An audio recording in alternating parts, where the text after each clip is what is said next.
We start? Yep. All right. So I guess to start off, you know, how happy are you to be part of EPICENTER this year? Oh man, it's great. You know what I mean? Share the stage with Kiss, you know what I'm saying, legendary, and you know my homeboy Eminem, and it's just, you know, it's a good thing. You know, feel good time. West Coast, you always love California, so I feel good. It's hot as hell. I know. Super hot. So I looked like the crowd was getting into it and everything. So we saw the set earlier today. Yeah, man. Yeah, we wish we would have some water hoses because it was out there dying for water. It was like, give me some water. Yeah. So, you know, fill us in at popculturemadness.com. What has been going on with you? You released Sir Luscious Left Foot back in, it was July, right? Yep. And did I hear you're already working on another album? Yeah. You always stay working. Like, I'll be probably touring with this record for like a year. So I just want to kind of get a jump on the game. And I'm like 6 songs in. I just had a lot of time to, you know, kind of keep recording after I, you know, kind of turned this album in. So it's all about putting your ideas down, man. I just want to have the next one cocked and loaded while Dre's working on his solo record and before we get to the Outkast album. Yeah. When is Outkast due? It's top secret. Top secret. Go figure. Top secret.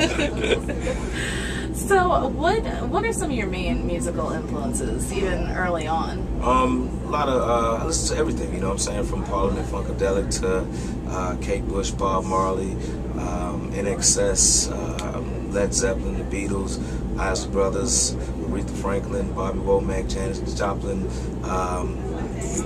UGK, Two Live Crew, NWA, Edie Brickell and the New Bohemians, you know, Tracy Chapman, some of everything, you know what I'm saying? So my musical tastes are, you know, kind of vast, you know what I mean? And that way, you know, you can hear everything in the music because I'm influenced by everything that I did. Oh, well, I was going to say, it definitely shows. I mean, I think, you know, with your solo music and with Outkast music, it's so genre crossing, you know, if that's even a word. Exactly. You know, it's just a little bit of everything, and it appeals to such a wide array of fans. For sure. It's incredible. Yeah, thank you. I mean, the thing is just, you have to just make music that people can feel, you know what I mean? And at the end of the day, there's no boundaries to what we can do. You can utilize every aspect of every genre of music, and that's what it's about. So where are you guys headed after here? After here, we're headed, actually, I think, Indiana. We're doing Indiana, and then we have a show in Atlanta on Friday. Then we're doing the BET Hip Hop Awards on Saturday in Atlanta, too. So, you know, we're going to do that, and then heading over to Europe for a couple of weeks, Australia, and then back over here. So, you know, I'm really pretty much booked up until like January, man. So we're just really having fun. Oh, I can imagine. Yeah. So, you know, being that, you know, you guys have started in the game early with music, how do you feel about changes within the industry and like the embracing of social media and all that? I mean, has that been an asset?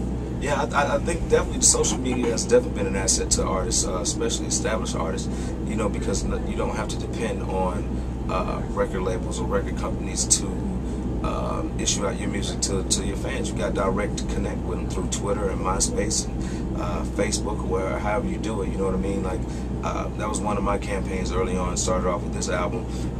I was kind of having a couple of different label hiccups, so in order to quench the thirst of the fans, I, you know, hit them with a song like every couple of months, and, you know, just get the appetite wet, and it worked, you know what I'm saying? It brings awareness to the album, and, you know, it makes the fans happy and let them know that you care about them, and it's all about the music first and foremost. Definitely. Can we talk about Janelle Monáe a little bit? Yeah. Love it. Okay. That's great. She's fantastic. That's great. How did you guys come to pair up? I discovered Janelle Monáe maybe 5 or 6 years ago. She actually used to sing background for one of the artists I used to have called Scar, and she used to be at Brown Stankonia Studios, and I saw her open mic night, and the night I saw her, I was like, I gotta have her, you know what I mean? And I signed her to Purple Ribbon. We did a joint deal with Bad Boy, and she got the album out, the Arc Android, and you know, she's a special artist, man. It's definitely one of those that are gonna be here for a minute.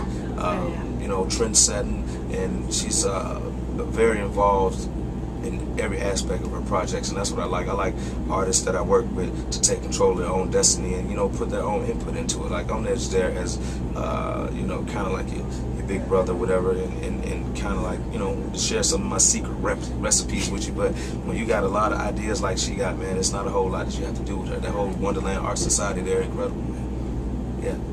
So is there going to be any more acting for you? I know you've done quite a bit of acting in the past.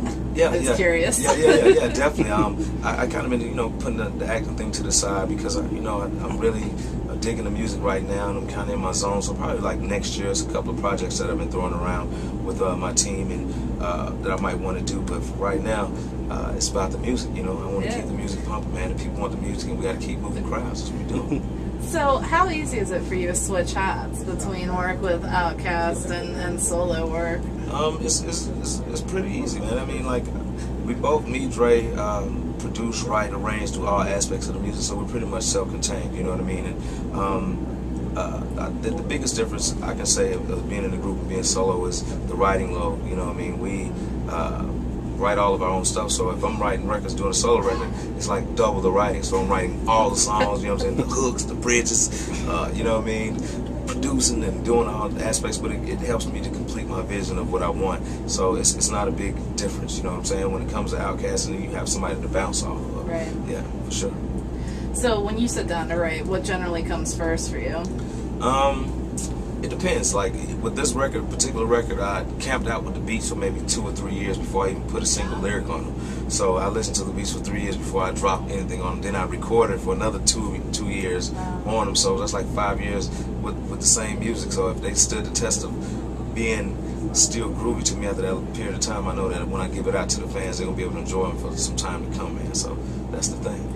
So have you had the music for this next album? The beats already done for that too? Yeah, I've already had these beats now for like maybe 4 years maybe. So like I'm just kind of carving them out. The ones I really love and start gravitating towards, I just start busting them. So what is a piece of advice you would share with somebody looking to pursue a career in music? If you're looking to pursue a career in music, the best thing that I can tell you is to be yourself. You have to be innovative. You be somebody that's going to be in the forefront. You have to be original. It's all about originality, you know what I'm saying? And it's got to be dope. You can't be original with no bullshit. You got to be, if you're going to be original, make sure you're heart-centered, and you got to grind it out, man. It's not something that happens overnight, but if you're dedicated to it and you put in enough man hours and you get your songs and your catalog together, maybe, if it's meant for you, it'll happen. Definitely. So how has social media been a tool for you? It's been great. Social media's been great. Keeping fans updated. Being on the move a lot. You can kind of give them a heads up before you get to the town. You know what I'm saying? Especially with the Twitter, it's been really crazy. Yeah. Everybody's embracing. Yeah, you can cut a record and tweet a piece of the whatever verse or whatever. You got a beat or whatever. Like what y'all think about this? Is almost like you have your own. You can take your own polls or just kind of just see really. What the people want to hear, like when you do music, and that's good. And then at the same time, it gives you a up close and personal relationship with your fans. You know what I mean? And I think that's the coolest shit ever in a career. Definitely. Yep. So music is I like to ask this question a lot. Music, it's a universal language that everyone can understand. Even if we all don't like the same things, it speaks to us in different ways. What do you hope that yours says? I just want my music to uplift people, you know what I'm saying? I want it to uplift. I want you to get a little bit from it. I mean, we like to educate as well as entertain, like Kara said, edutainment. So, it's not going to be preachy at all, but you just have to listen. I mean, you're not going to get everything on the first listen. I hide little things in there to where sometimes some things might go over people's heads, but after you listen to it, you're like, oh, he said that, you know what I mean? And it's like, every time you listen to the record, I want you to find something new that you like about it, for sure, whether it's lyrically or music-wise.